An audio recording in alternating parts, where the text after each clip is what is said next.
everyone, thanks so much for joining me. In this video we're going to cover child's pose, balasana in Sanskrit. This is a pose that most of us yoga teachers say, okay, if you're tired, go into child's pose. And for many people, this is not a comfortable position.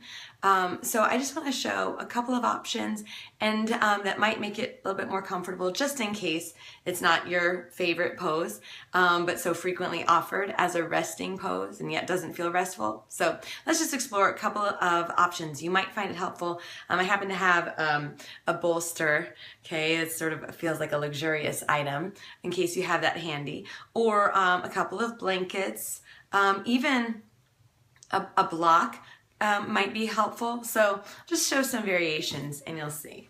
All right, what works best for you? So coming back to the mat. So early on in my practice, I found this position very challenging as far as having the legs together, sitting back on the heels and hinging forward. Okay, that still doesn't really feel restful because I get a lot of congestion here at my hip joints. I really favor hip openers, but this is when the legs are facing the same direction. That's more in the category of hip stabilization. And for me, that's so much more challenging. So to feel restful and spacious in my hips, I always have to do a few things. If I'm really going to keep my legs together like this, I have to assist with my thumbs here at the head of the thigh bone hip joint relationship and root them down with assistance, lifting up and then going forward. So here it's not going to be comfortable for me to put my head down, so I can put my head on a block at whatever height. This is kind of nice. This is probably a little too high. Okay, there's also this option. Okay, but this is, I will come into this pose when it makes the most sense in a class in this variation, or the teacher's asking us to do it the specific way. If you're active in it, then you're engaging your inner thighs. Basically, it's lengthening the spine, drawing that pelvic floor in and up, and it becomes more active. So this arms out in front would be an extended child's pose with length, and I definitely prefer that to the releasing one.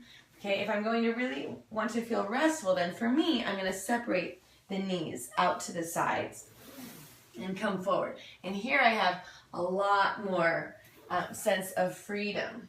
It still, though, is nice to have a block or stacking a couple of blocks. You have one really close, and then you get the belly over it and rest on one side of your face. Okay, and this would be more in a restorative practice. Sometimes the limitation is not here, it's more either the tops of the feet or the calves. Okay, so when you come in, usually a lot of times it's from downward facing dog, coming into child's pose. So you might be on your forearms and the bottom way up.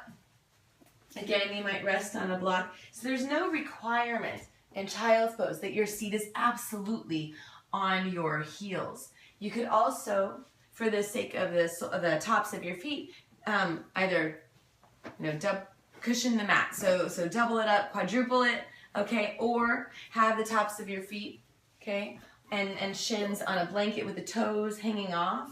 So depending on the class that you're in or the type of practice that you're doing, you might find it helpful to have a variety of props and know your options. Really, I often tell my students, be high maintenance. You're not really being high maintenance, but I know for many of us, when we're requiring a lot of things to feel comfortable, it feels like we're being just too much. We need too much, and not in this practice.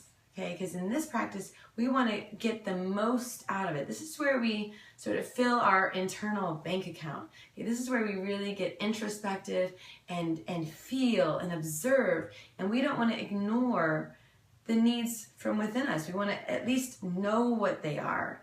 We might not always respond to them, in the fullest way because maybe the class, we don't have 5 minutes to be in child's pose, but make it every pose the most beneficial okay, that you have have the awareness of your intention, the purpose of the pose. So even though it's a pose that we do often in many classes, okay, you're not odd if you need a little bit more support or options, okay, so allow them, okay, and enjoy every pose as much as you can.